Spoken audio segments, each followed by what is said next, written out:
radio show with your host, Lonnie Clark. We stand together and accept that we now live in a world transformed by Fukushima. Monday, Wednesday, and Friday from 8 a.m. to 9 a.m. Pacific Standard Time here on UCY.TV radio. We relentlessly engage every ear that listens. We expose and confront the complete lack of accountability for the nuclear industry. Consider social engineering programs who view our bodies, minds, and souls as assets on a balance sheet. We discuss vital current issues, interview activists, and engage our audience in an effort to allow all voices to be heard. The Age of Fission radio show creates a venue that all will choose. We encourage our listeners to reclaim their power and their courage to take action and save our planet from the ravages of greed and indifference. Our actions matter. Every voice matters. We remind our listeners that happiness is resistance.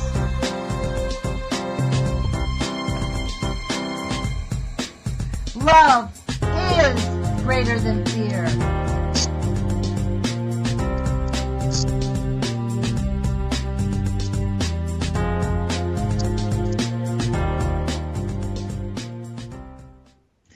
Good morning, UCY.TV radio listeners. This is Lonnie Clark with the Age of Fission radio show. Today is April 21st, 2017. Thank you for joining us. We have a returning friend of our show, a shamanic practitioner, Crow, that's been with us a few times, and I really enjoy speaking with him. I've asked him to come back with us. Welcome to the show, Crow. Thanks, Lonnie. Nice to be back. Yeah, sounds really great. We had a little bit of technical difficulties, so hopefully we'll be able to iron out any noise or sounds. If it sounds too noisy, Crow, I'll interrupt you because we didn't have a chance to deal with your end of electronics before we got on the air. One of the things I wanted to ask you about is what is going on in Tibet, where your next journey is going. Has anything changed? We talked about how they've lost their homelands and how the government is trying to usurp their rights. Is there any movement on any of that? Actually, our trip is to Mongolia. Yeah, that's what I meant. Mongolia, okay. Not Tibet. Yes, Mongolia. Yeah. And tell us the name of the lake again. You've told it to us a few times. The movement that I have been connected with has been the Save Noyon Mountain. Noyon Mountain. Yes, and the lake that I referred to the last time we spoke was Lake Baikal, which is actually over the border, primarily into Russia, but it is in the watershed of Noyon Mountain, and it is the largest single freshwater lake on the planet, and it's another example of a society of people coming together to try to protect the water. As everyone knows, it's been happening here in the U.S. and it's happening, exactly on the opposite side of the world in Mongolia as well. It's not a bunch of extremist people who are, that fit into the typical category of tree huggers and so forth. These are people who are very clear thinkers about how important the very basics of our environment are, and it's hard to get more basic than water. Without water, there is no life, and water is sacred to people who are spiritually connected, and it's essential that the awareness is risen on these issues. So that's where. How I get involved with it anyway. Well, unfortunately, water's become one of the hottest assets. Wasn't it famously the man from Nestle who said that water isn't an inalienable right, that they have a right to make a profit off of providing clean water to people? That to me was the epitome of capitalism. Water's our birthright, Yeah, I hate to categorically condemn capitalism because there are certain things about it that provide benefits to society, but greed, which unfortunately is very present in capitalism, and Nestle's, of course, is being one of the major examples of corporate greed. That is where the problem lies, and Nestle is guilty of a lot of things. They've drawn down water tables that have left communities with dry wells. On land, from land that they do not own, to put water in a bottle and sell it to us. People have. There's been a lot of grassroots resistance against them as a corporation. They are on my list of companies that I boycott, and that one was not without a certain amount of sacrifice because I like chocolate of all kinds. But I no longer buy anything that no one really has anything to do with the Nestle company for that very reason. Well, between Nestle and Hershey, that gives up a lot of the American chocolate. You know what I mean? And Helen Caldecott says we should never have Hershey's chocolates at all because it's right there in Pennsylvania where 3 Mile Island was. So they have their chocolate. They process it all on radioactive land. So I'm like, okay, so that eliminates that.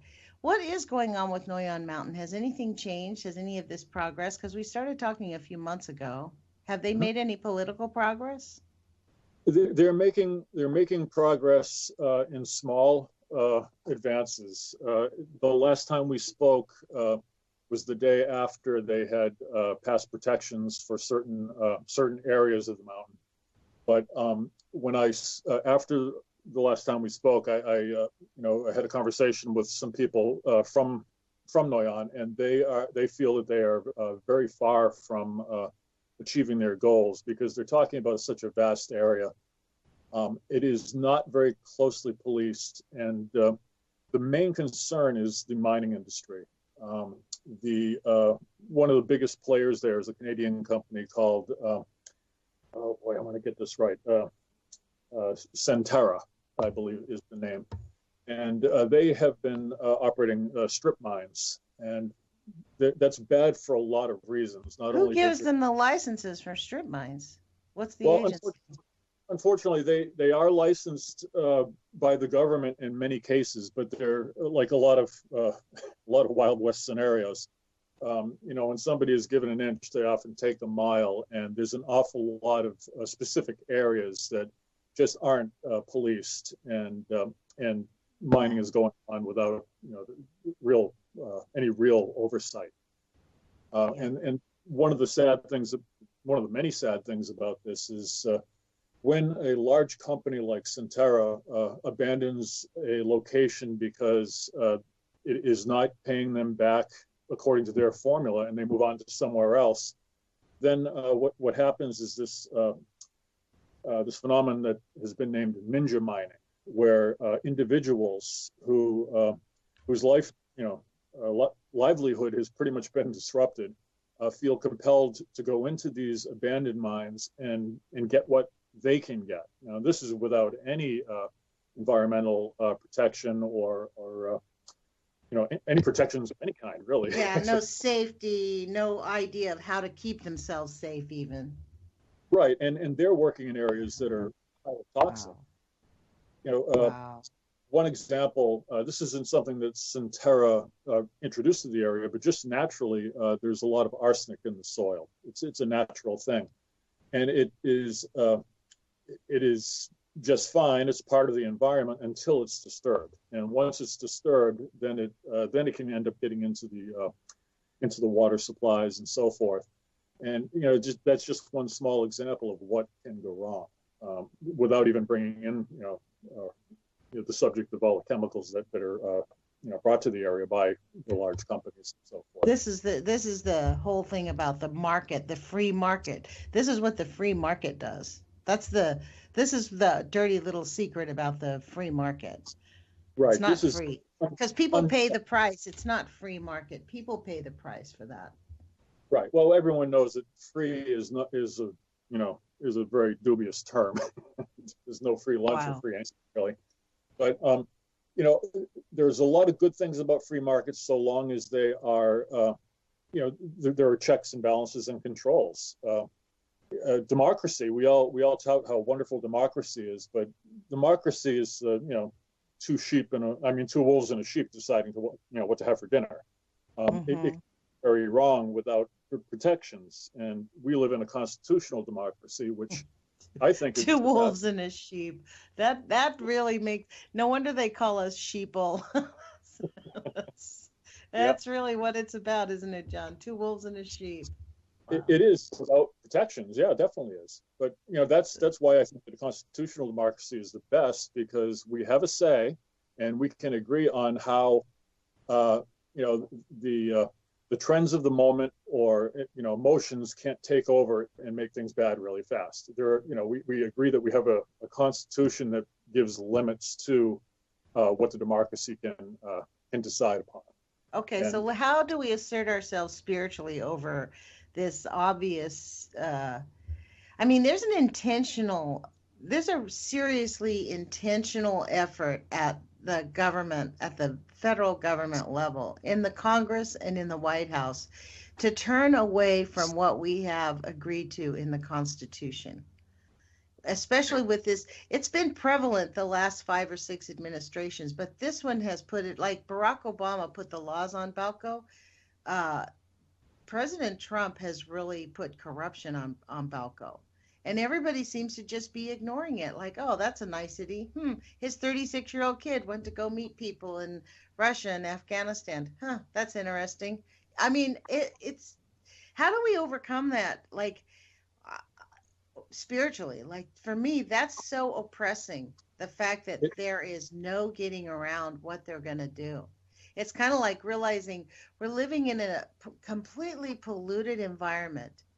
Physical pollution, spiritual pollution, political pollution. It's like, where is the little tiny bubble of fresh air, man? Maybe that's in meditation. I don't know. Well, I think a lot of people are stunned about how quickly things have deteriorated. Spiritually, I think that it's not just spiritually, but it's also just our social responsibility is that we need to do something, whether it's as small as clicking a like button for something important, or actually dedicating your resources, time, money, energies to actually working for change. Just as an example that relates back to Noyon Mountain, I mentioned Anna Rueg, who has this campaign on Facebook where she asks people to make a card or some kind of visual statement about saving Noyon Mountain and posting it. And she collects all of these and tracks the numbers and things. Now, in itself, this doesn't do anything directly to accomplish change on the ground. But what it does do is it asks people to contribute some creativity, something of themselves, to express their support of something they think is important, and that is something that does make a difference on a spiritual level or an energetic level. I don't tend to use words like energetic and vibrational very much, but to some degree, that these are very real things that I believe, I know from experience, personally, that they do affect change at some level. Sometimes it's very small. Sometimes it can be, amazingly effective and very large. And I applaud people like Anna and many others who, are getting off the rear end and actually putting some of themselves into working for a positive solution. Even if it's just raising awareness, awareness towards a greater good. That's right. To be honest, that is kind of exactly where I'm at in the same way. Like I do this radio show in an effort to help change people's paradigm so that they will see that there are people out there. It does feel overwhelming, though. This is the deal, like, especially with this constant meme of realizing, but in a way, this is, tell me if this is maybe where we're on the right track. all of this has to be exposed before it can be decayed. Before it can crumble, it has to be exposed. So maybe that's the positive side of it all. Well, I'll tell you one thing. It's getting our attention. I think part of the reason that we are in the straits that we're in now is because so many people did not take part in the system, did not contribute, did not go out and vote, or did not express their outrage at things that are wrong. Feeling outrage, it really doesn't achieve anything, or not, at least not anything positive. Expressing your rage has limited value, but converting your rage into dedication to do something positive for change. Now we're starting to talk about making movement in the right direction. Like I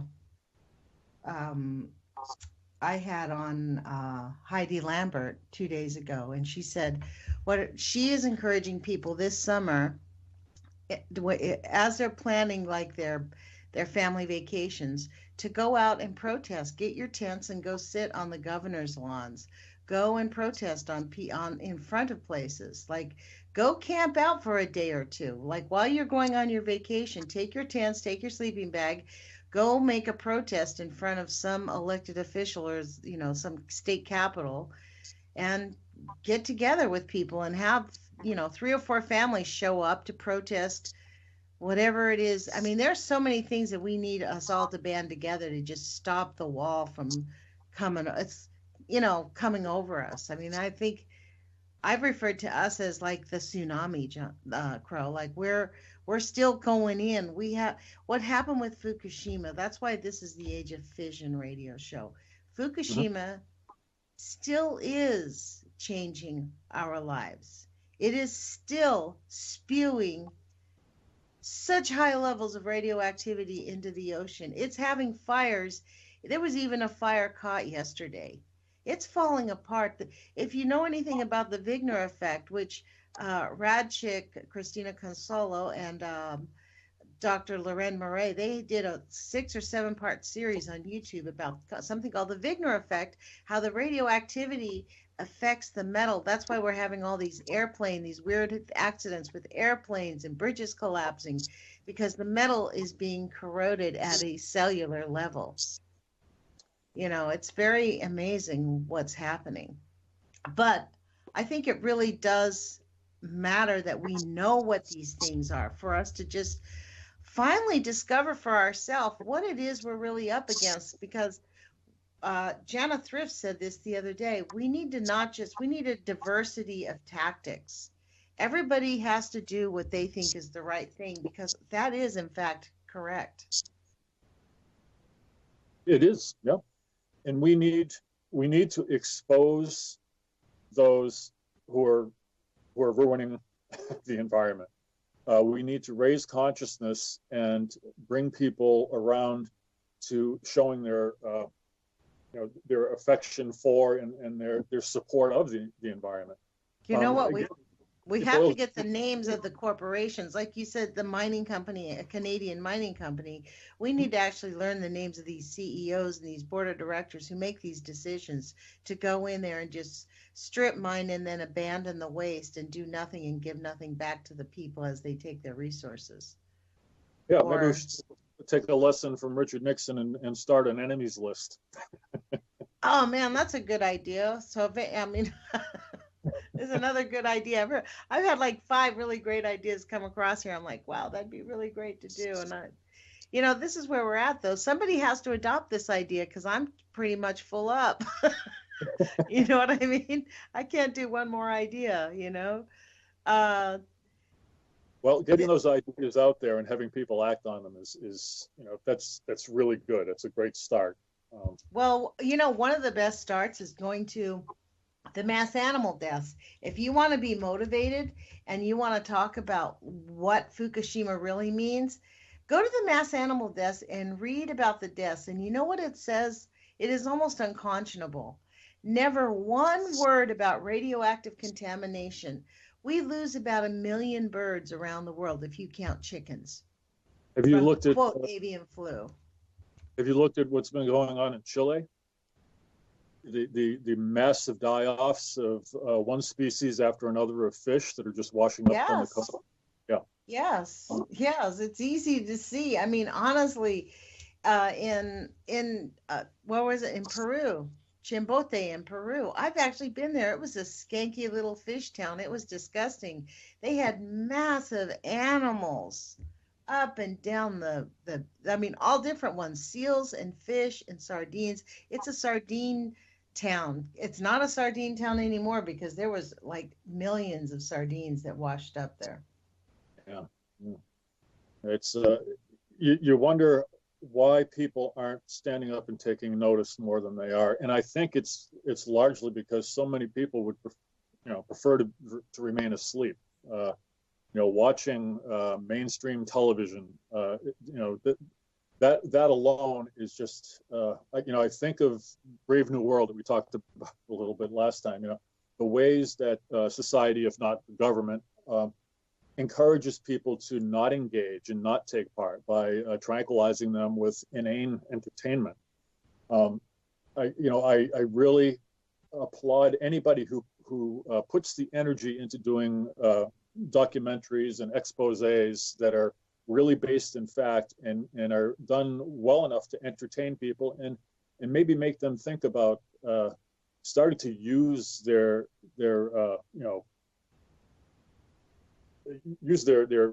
minds. I'm trying to find good words for it. Starting to use their minds and their bodies to do better things than to just sit and vegetate. I wasn't happy like you with the results of the last election. I don't know if I could have been happy with what was available, but I blame the people who did not get out and vote as much as I blame the people who voted for Mr. Trump. And not engaging in the system, you are going to get what you were given. And I'm afraid that thinking people and active people and people who really contribute to society are unfortunately in the minority. And that's where we need to really begin to raise consciousness, not only by social activism and doing things that you do, but also in really trying to stir up spirituality as being a real and vibrant part of our lives again, because that's going to lead us in a good direction. Well, we're kind of on the edge from everything that I've read and understood recently. It's very important that we keep our thoughts positive because our high vibrational energy is actually what's going to bring the people that do not believe in that cannot embrace their higher vibrations, will actually become weaker and will not survive. So this is the deal. We are in the precipice of being forced. I mean, it's ironic because now these ancient civilizations that have been discovered, we understand now that the history is far deeper. We don't even know how far back it goes. That's how far back it is. It's ancient technology. The whole entire civilizations have been lost. It's all over South America, Egypt. They're finding them in different parts around the world. Even Antarctica, they found sites. It's kind of interesting. Something was going on this planet hundreds of thousands of years ago that probably was similar to what we have now. And it's ironic because we're seeing it and right as we're about to blow ourselves into smithereens. You know what I mean? Yeah. I mean, maybe that's the true nature of the spirit self when they say that we are not like physical beings, we are spirit beings. So, Crow, what do you think? I heard this recently that the ETs, the aliens, the outsiders that come here, that they're not really beings, they're artificial intelligence. I've heard a lot of theories. I have had no personal experience with extraterrestrial phenomenon. You have not?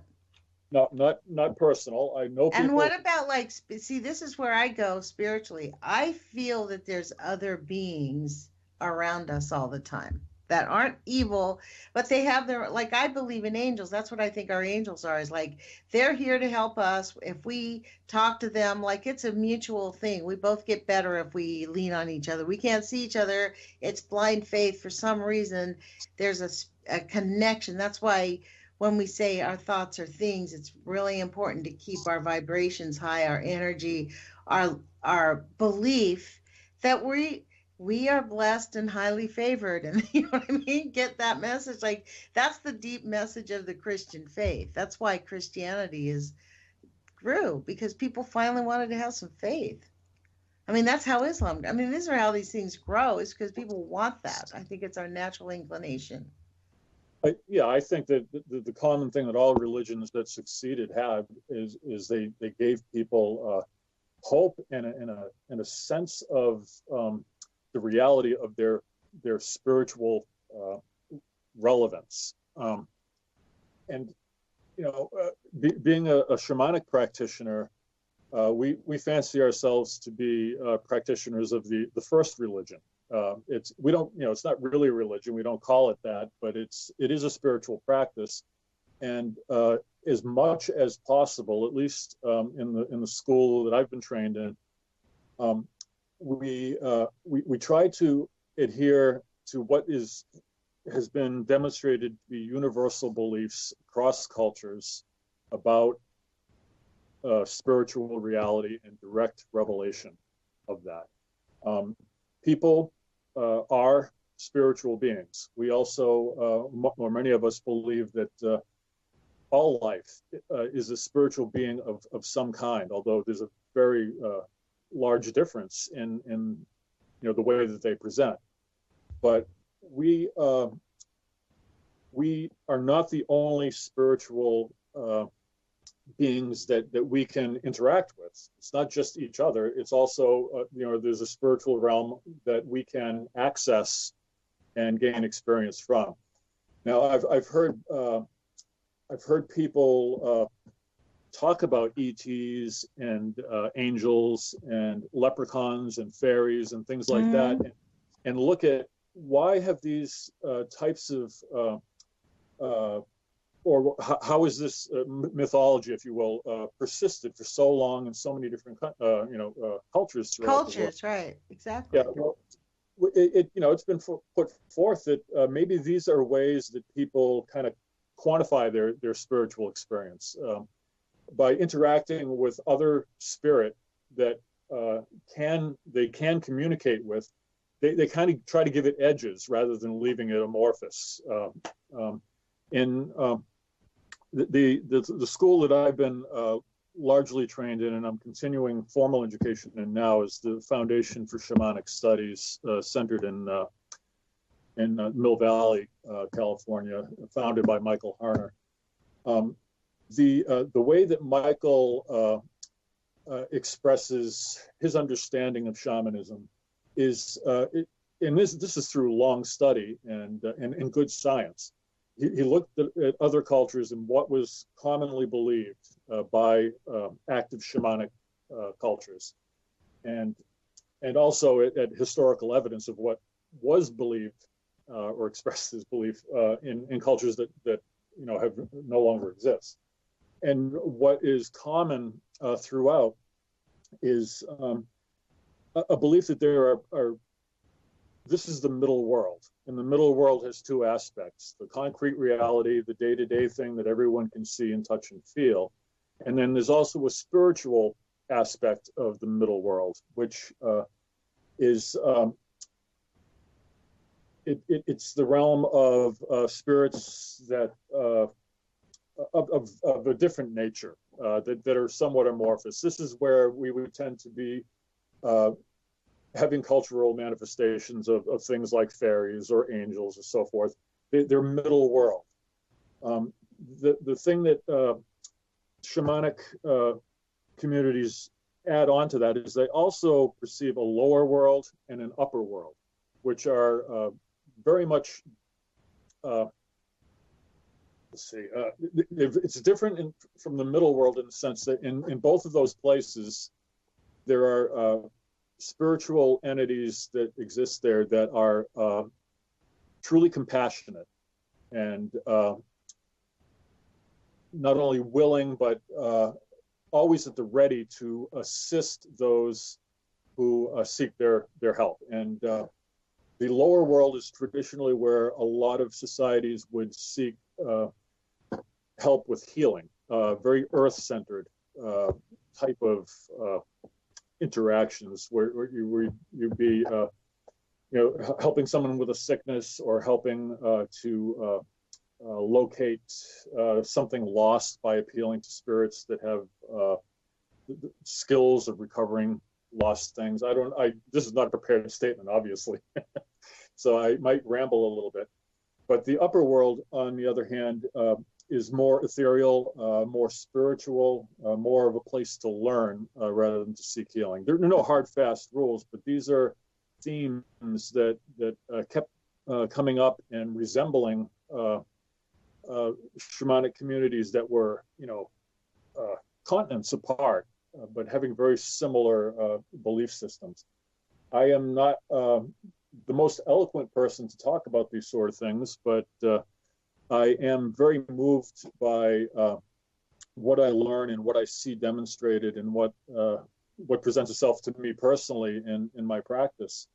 And it has given me back a real spiritual sense of myself that, like many people, I was kind of in a quandary about at certain stages in my life. And I am, I'm very strongly in support of spreading the message to people that whatever your spiritual inclinations are, it's very important now, especially now, to embrace them. And anyone who has an interest in shamanism, I am very happy to help people try to locate a school that kind of speaks to them for furthering their learning. The foundation is the path that I've chosen, although I've worked with other people as well. I'm happy to share, websites and personal experience and, Now, it does not exclude people's religion, right? This is a separate it concept. absolutely does not. Like there's Catholics and there's different people. I mean, I've met people that say they're shamanic practitioners that have really a variety of, religious and active, like go to church, go to synagogue, go to the temple. Like they do stuff that is religious. You know what I mean? Let's visit, you say Catholic. Now that's a good one because the Catholic Church, when it was a political power in Europe, nearly wiped out shamanism in Europe. And it wasn't because of a conflict of spiritual faith. It was because of political control. And a lot of people who fashion themselves as pagans or whatever are still carrying a torch against the Catholic Church and other organized churches. I would like to state, as a 100% animist shaman, that I hold no animosity toward the Catholic faith and in Rome. I think that the church itself has come a long way in getting back to finding its spiritual center again. Wow, you're a lot more generous than I am. I have a lot of animosity towards what goes on in Rome. I think that whole entity needs to be shut down. They're a bunch of pedophiles and greedy pigs, in my view. Not to mince words, you know how I am, Crow. I will not deny that there aren't some deep cancers within the church, and there have been for a long time. I think, there is no baby in the bathwater as far as the Catholic Church is concerned. I used to think that, but at this point, they drowned the baby a long time ago. Well, I hope that there are people within the church that will change your mind about them. Not necessarily to get you back, but I believe that there really are a lot of deeply spiritual people who are brought up within the faith that are trying to really bring forth the best parts of it. And I think the current Pope is a real improvement over the last one. Yeah. I think that the Dalai Lama is a wonderful man, but there are problems within the Buddhist faith as well. There are skeletons there. There's pedophilia there. There's, every organization is going to have its best and its worst. And what I want to do is I want to say, look, if you're not working toward darkness, then you have a pretty good chance of being able to work toward the light. And there are people from all walks of life that are going to find, if they commit themselves, they're going to find the right path for them. What I think is wonderful about shamanism, as an example, there are other paths too, but shamanism is all about direct revelation. You do not, you don't, pass off responsibility for your spiritual health to a professional, like a priest. You interact directly with spirit. You seek counsel directly from spirit. You do the good works yourself rather than writing a check and leaving it for someone else to do. It's a beautiful thing. It really is a beautiful thing. I encourage people to learn more. You don't have to give anything up either. I know that there are people who are very active in their churches, Christian or otherwise, that also practice shamanism because they do not, they don't see any conflict, and there is no conflict, at least from the shamanic side. There are faiths that prohibit people from seeking direct revelation because they say anything that isn't That's passed true. through our filter is demonic, Right. and, and dark, and that is not the case. All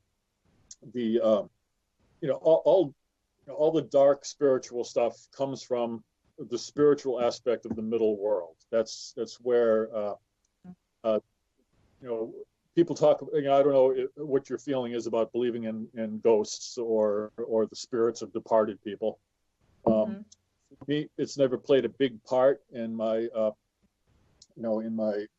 spiritual. It has in my life. I've had a lot of. I've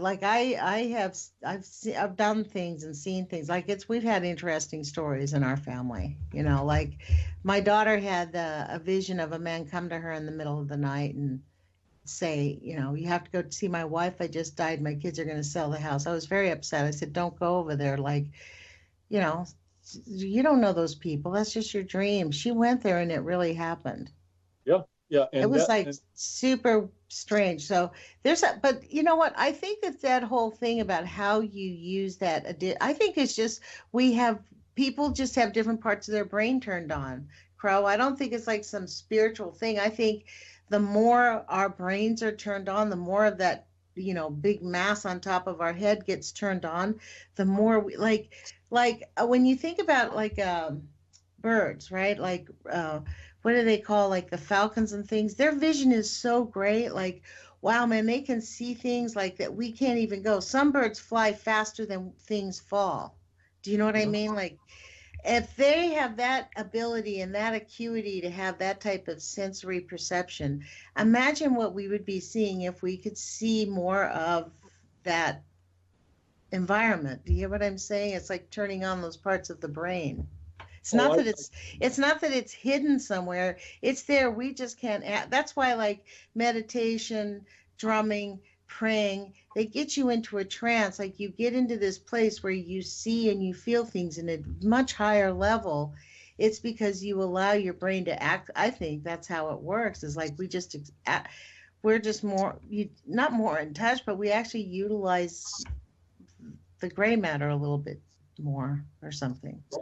In some ways, I think our brain limits us because spiritually, you can experience things that you can't even imagine with your brain.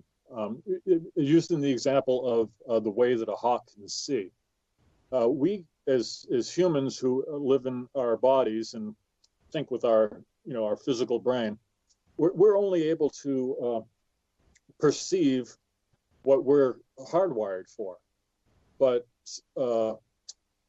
in reaching a spiritual state of a shamanic state of consciousness, or a spiritual state of consciousness, I guess, through meditation, you can have something of a merging with other spiritual entities, and you can experience what they experience, which speaking from my own personal experience, I've experienced things that I previously could not have possibly imagined. And I have been able to remember these experiences and try to kind of incorporate them into myself. As an example, the practice of merging with an animal spirit that shamans at a certain level of training learn to do. Mm-hmm. You can actually feel what an animal feels. So you can merge with an animal spiritually, and for instance, I believe that people that have pets merge with their animals' feelings. I could see yeah, that. and I could see that. how can Hey, a Crow, person would you mind if we took a call if I give the number out? We have about 20 minutes. Would you mind if I give the number out and in case anybody wants to call and ask you a question? Sure, yeah. Okay, so if anybody wants to call us, the number is 718-717-8106. That's not the UCY number. That's my Skype number so that people can call in because we were having issues with theirs. So the number is 718-717-8106. So let's get back to our conversation. I'm sorry, I wanted to ask just because we do have a few minutes for someone to call in and ask you a question. So we have these different levels of now where we're being manipulated now, that's why you say the main, because frankly, I am a TV watcher. I actually do watch TV. I actually watch the mainstream news networks on purpose to see what they're saying, to watch the harmony and the disharmony, to see the difference in the message. And it's very interesting how O'Reilly now is exiting after they have Trump in the White House. Mission accomplished. I mean, it's very ironic that they are now. I think the whole thing is very interesting. Like, I think the American people are being played like a fiddle. So I do watch it, sort of like, I don't know. They're dumb. He's not the biggest bully anymore. That's often what happens when somebody gets out bullied. They go home. Oh, he's more of a bully than ever. He's just waiting to blow up. I think people underestimate the real power of a true abuser, which he is. He is. And in fact, this is the only time many women leave their abusers is when they're on their deathbeds. And he might actually end up putting us there. We may have to decide, look, we cannot. I'm stunned at the Republicans for not sticking up for our country right now. This type of abuse and restructuring and this whole idea, Paul Ryan saying, we're going to cut 40, 30, 20% every department. In New York City, they're going to put 5 million people out on the streets if they pass their HUD plan to cut back HUD. It's hard to keep track of the disasters that are unfolding.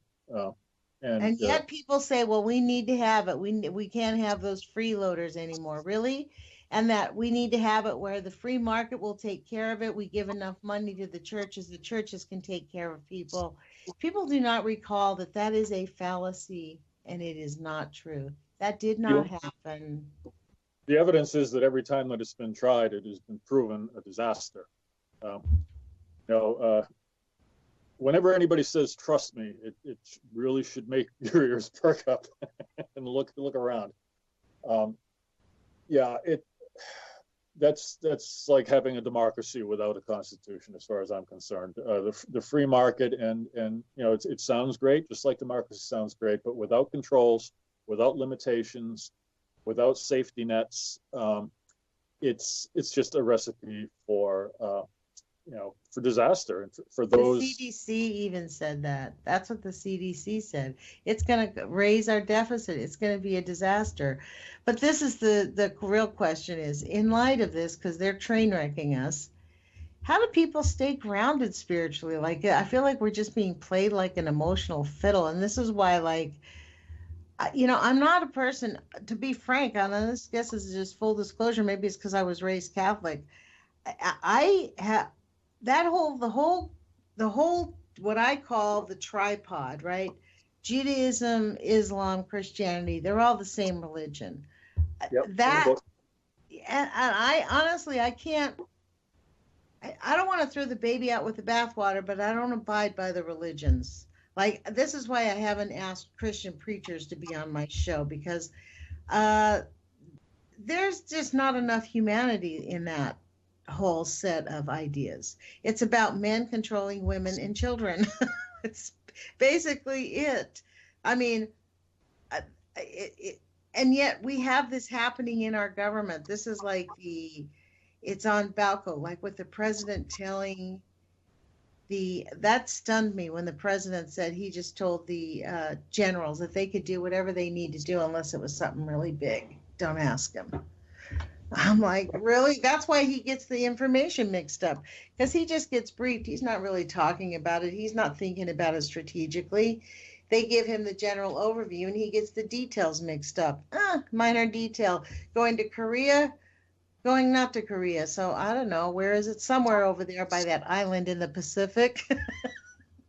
Well, trying to keep track of it all could make you absolutely crazy. And to go back to the way you opened the statement, what can we do? How can we, try to bring a spiritual focus to it? Well, the message is clear. Now is the time. We better, we better start to strengthen ourselves spiritually.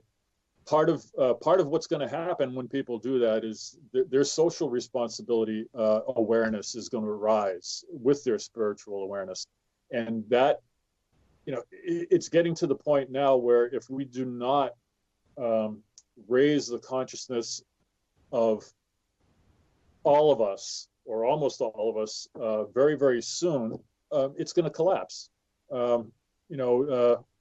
We may continue on as spiritual beings, but it's kind of handy to have a body. There's a lot of upside to nature, and there's a beautiful planet and the other species we live with, and it's, I think, very important to protect all of that, and take our place as being a part of, not even a steward for, but just part of the natural system, and our fellow but now we're beyond that. We have to be part of the solution to return the natural system, because the natural system, we're beyond the point where it can remediate itself. Sorry. Oh, right. Those days are over. So we have to be an active member into how do we stop, how do we slow the train down, because we really are on a fast train to hit the Titanic. I mean, we're on the trajectory. We have kind of hit the Titanic. If we look at our environment, our water is key. You know what I mean? That is really the big thing when we realize, I mean, this is why, like, I can't get over New York. Like, you live in the Northwest, like Indian Point, still pouring at 66,000% over the allowable limit of tritium into the Hudson Bay. Every day, nonstop, leaking since 2014. And we are poisoning our water everywhere. And we are those branches of government that are chartered to protect us from that sort of thing. That's really frightening, and we can't stand for that. We need the EPA back. We need accountability, and we need to stand up and say that we will not accept this. And I think that we're gonna, or at least myself and many of the people I know are going to draw that strength from a spiritual well. To just learn about it and talk about it and complain about it is not going to probably solve it, because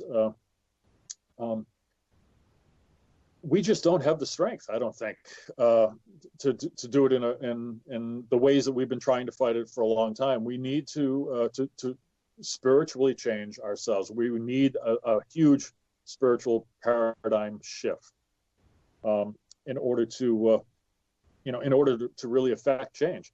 Look what Gandhi did, against the British in the Salt March. There's no way that he and all of his supporters could have beaten the British at their own game using their own rules. They walked to the ocean, right? it was nonviolent, it was, spiritually centered, and it attracted the attention of the world, and it affected change. Now, It was really the adherence to nonviolence. Also, if you notice, the very same thing happened with Martin Luther King. It was the adherence and to the people sitting on the buses and refusing to go home. All those people who just, I mean, they came after him in the 60s. They really did beat the crap out of him. People died.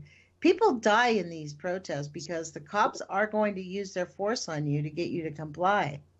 and But and, and in that good vein, you know what happened today, though? We did see an acquittal of a Black Lives protester, Teresa Rayford in Portland. She got acquitted. The police arrested her and said that she was threatening the crowd and said all these horrible things about her, and she got acquitted. So I think we're beginning to see a shift where it's we're not going to take work in some cases. To get back to the civil rights thing, that's a really good example of what I was trying to say too. Is the civil rights? There was clearly a right and wrong there, and there were people who were dedicated to that fight that attracted attention and did make some progress. But what really made the civil rights movement achieve what it achieved is it was spiritually based. Dr. King was a preacher. Granted, he preached a different philosophy than I embraced, but I really believe that King and many of the people who really were the great changers were centered spiritually, and as were their biggest followers. So that gives you strength. That is what makes you stand up after you've been knocked down. Is having that spiritual strength, that centeredness. That's right. That's right. It's the spirit that'll bring you back up.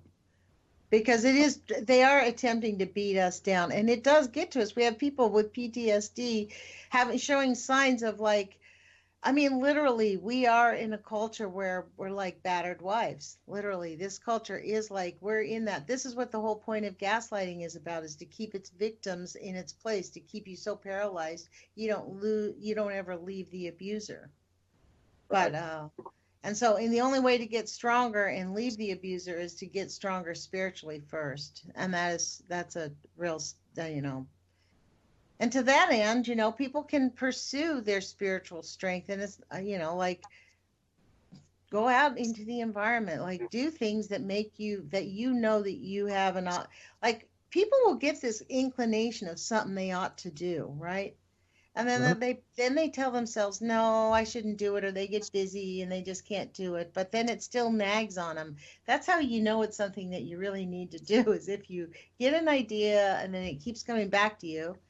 People need to take action on that instead of just not taking action. But part of that is understanding that you're important to the entire system. Right. Each person. And to use a little shamanic story example of that is that in a lot of shamanic traditions, the shaman, when they're called, if they do not respond, they get sick, and sometimes to the point of nearly dying. And when they do embrace the calling and become a shaman, part of that calling is to work for the benefit of others. Like you were just saying, you feel this motivation and you can't ignore it. When you answer the call, and part of that call is to work for others, you're working outside yourself, and you're working for the betterment of more than just you. And that's the center of it. That is what spirituality is in its practice and action. It's not just about learning. It's not just about experiencing a very desirable and euphoric state of consciousness or even great knowledge. Those things you find along the way. What it's really about is working to help relieve the suffering of others, and finding your proper place in the community of spirit, and that's that's the kernel of what I think is important in shamanism. And and also in just being a balanced human being, or a balanced spiritual being. That's pretty interesting, John. That was pretty enlightening. Like, that's actually true. If people could actually take heed of those words and actually listen to that. Because I think that's exactly what happens is things get in our way. I mean, it's kind of like this lesson I learned when I was in the Christianity vein of my life. Like the lessons of God, like, there's no failing the school of God. If you don't get the lesson gets harder, but you still get the same lesson. Right. Keep taking the test. Once you pass, then you move on. And guess what? New lesson. It's not like there's downhill from here. As long as we're in this human body, we're going to keep having a mountain to climb. Mm-hmm. And I think that's what's happened here with the environment. This show started because of Fukushima, because of the nuclear catastrophe that Fukushima has thrown us into, and the complete cultural denial of it. It is it's shocking. I mean, I am just in complete shock that people do not bring it back to the fact that we are radioactively contaminating our air and our water nonstop, because it is a killer. It's a cumulative. If we just had one layer of it, 2 layers, maybe 3 years of it, okay, but we're going on 70 years. And we have now the Olympics happening in Japan with surfing going on, and they're acting like that's normal. They're attempting to normalize having radioactive contamination, getting cancer, and having heart attacks, because that is what's going to happen there. Young athletes are going to go there to practice, and by the time they compete, they're going to drop dead on those fields. You just wait. We're going to have 1 or 2 guys have a heart attack. If they don't drop dead, they're going to have heart attacks. Our attention will be gotten somehow. I guess, maybe that's it. Maybe that's the issue. Talk about the school of God, right? Yeah. And I mean, honestly. Fukushima is something that horrendous that we can't do anything about. First you got to recognize that, and then you say, okay, why are we allowing it to happen elsewhere? Right. We have future Nakashimas all over the world. This is the thing. Why cannot they just tell the truth and the facts? Why are they forcing people to move back? That town of Namie, Namie, is 7 miles away from Fukushima Daiichi. I'm sorry, I said that. I meant Fukushima, but I was just. That's all right. We understood what you meant. So look, this leads into the climate march that's happening on Saturday. I hope everyone that hears this message will march at their city hall at noon somewhere, or find a march for science, because we need scientists to be free from corporate control. That is what this is about. It's not about climate change. It's not, for me, it's about releasing scientists to tell us the truth instead of constant lying to us. And Earth Day, if you are not willing to honor the Earth, you don't deserve a place on it. Right. The original Earth Day was a protest to stop this very same thing. So in that vein, I hope it does become a protest to stop the polluters. We have got to hold them accountable. That's what this is about. Put your courage feet on, you guys. Thank you, Crow, for joining us. I hope you'll come back. Thanks, Lonnie. Yeah, put your courage feet on, you guys. Lean into it. Democracy only works if you do. So we can save our planet. We'll talk to you guys later.